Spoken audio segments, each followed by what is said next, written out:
The Cheese Age in Vermilion. Not that many of the photographs that appear in much of my work aren't artifacts, but these are special.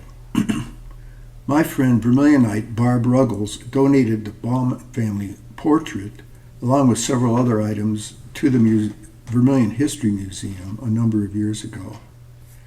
It's a beautiful portrait of Vermilion's Bauman and Ledraw families that was taken in the yard of Ledraw's cheese house, supposedly around the year 1910.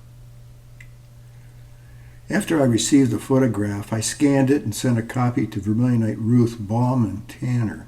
In fact, Ruthie's dad, Earl, is the little guy sitting in the lawn all the way to the right of the group, looking rather uncomfortable in his dressy duds.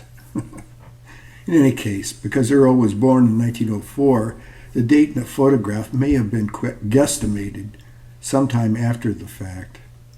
A more accurate guess, from my point of view, would have been around 1906. Now, in addition to that, some may note that the name Ledrock or Ledraw often appears as, let me spell these out. In addition to that, some may note that the name Leadrach often appears as Ladrach in publications and census data during the early years of the 20th century. That may have more to do with how the name was pronounced, which in German it was Ledra. I can't get the accent completely right, but it was Ledra. In any case, it was actually spelled with the Ledrach would have been almost Ledra, correct. So anyway, that's how it was pronounced, and the spellings are different, as I was just talking about.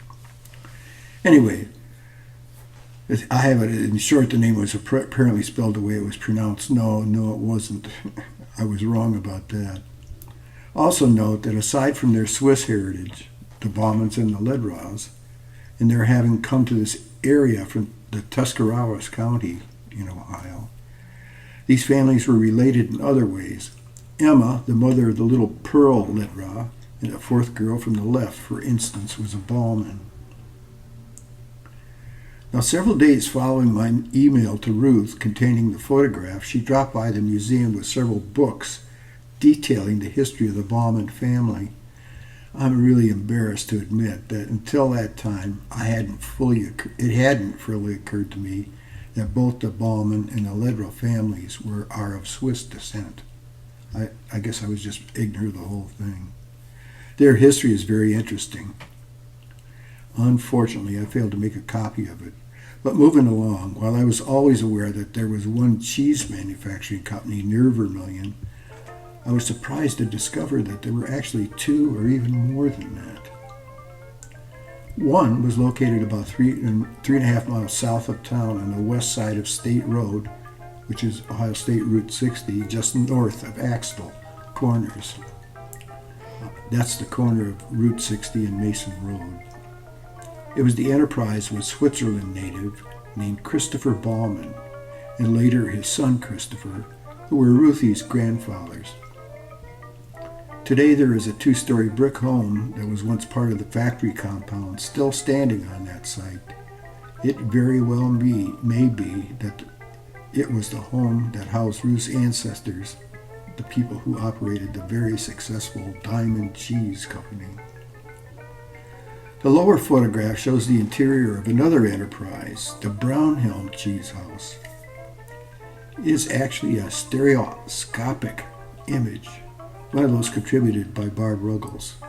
Although I knew after reading their history that both families were involved in farming and cheese manufacturing businesses in Florence and Vermilion townships, this cheese factory was news to me. Initially, I thought that the designation on the photo was a mistake, but Brownhelm historian, the late Ed Brill, confirmed its existence for me. And what an interesting photograph it is. I was unable to get a good close view of the calendar in the background to get a specific date for it, but I was able to get a nice look at the poster for snag-proof rubber boots that hung on the door behind the cheesemaker. The advertisement is circa 1891, but I've seen similar ads in the old Vermilion News Weekly after that were placed in the newspaper as late as 1916. Maybe it was a very successful business, I don't know. I would guess it is or was. Though it's doubtful that the interior photo is quite as old as the advertisement, it really doesn't matter. All the photographs are true local artifacts and more than 100 years old. And like the cheese made in these facilities in the yesteryear, they only get better with age.